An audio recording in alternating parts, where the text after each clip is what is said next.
Long time ago, I was suspecting it was Romualdez. But ang lumalabas doon sa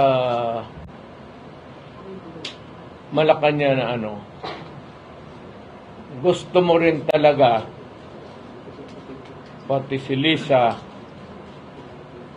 pati kayo ni Romualdez. Kayong tatlo, pamilya, what is the purpose of this People's Initiative to amend the Constitution?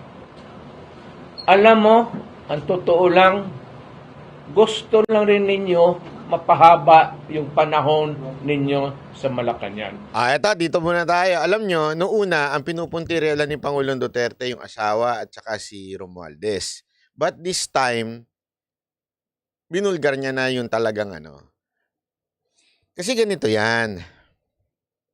Sabi nga, may tinanong ako, pero hindi ko na lang sasabihin sa inyo kung sino yung tinanong ko.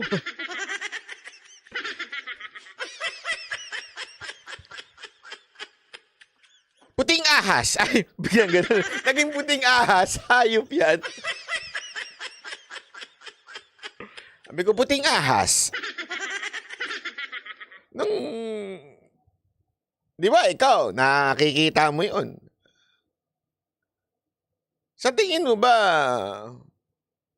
dito sa mga nangyayari na ito, walang kinalaman si Marcos? Tinanong ko yun eh. Sa tingin mo ba yung sinasabi ni PRRD na si Lisa Marcos lang at saka si Romualdez lang ang may kagagawa nitong mga nangyayari sa ating bansa ngayon? Ang sabi niya, alam mo, hindi ang nagdidesisyon si Marcos. Ang nagdidesisyon yung asawa niya at si Romualdez. Pero, dati kasi,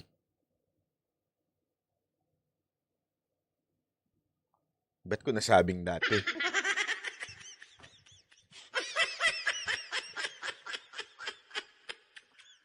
Dati kasi, merong gustong mangyari si Marcos na maganda sa Pilipinas. Meron naman siyang hangaring maganda. Kaya nga ngayon, hindi ko maintindihan kung bakit nagkakaganito ang Malacanang. Mukhang, sabi niya nga imposible kasi na ayaw mo yung nangyayari ngayon. Maaaring hindi ikaw ang utak noong PI, hindi ikaw ang utak ng pagbabago ng konstitusyon, maaaring sinuggest sa'yo, pero ginusto mo na rin. Parang ganito yan di ba? Maraming tao, mga kababaihan, di ba? Sasabihin nila, o kalalakihan, sabihin nila, nagkaroon sila ng third party sa relationship.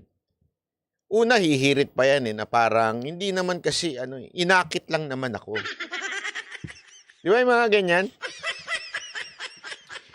Hindi ko naman gusto. Nagkataon lang malungkot ako, inakit ako. Kaya gumanon na. Kusa nagkusa yung katawan ko, gumanon. So, ano ibig sabihin nun? Ang ibig sabihin, sabi nga, imposible. It takes two to tango. Ika nga Hindi pwede mong idahilan sa asawa mo na kaya ka nangalunya o nagkaroon ng third party dahil kinalabit ka lang o wala kang magawa tapos nag-jack and poy kayo. Hindi pwedeng ganun. Di ba? Hindi pwede yun. Ginusto mo rin. Maaring siguro sa simula, wala ka namang plano na sirain ang pamilya mo. Wala ka namang plano magkabit. Hanggang nakita mo itong babae na ito. Tapos, sasabihin mo wala kang choice. Hindi. Hinayaan mo kasi. Ginusto mo na rin eventually. So, yun po yung sinasabi ng Ito, ni Pangulong Duterte. Ni Pangulong Duterte na lang, siya naman nagsabi. Ni Pangulong Duterte na eto nga si Marcos ay may kinalaman.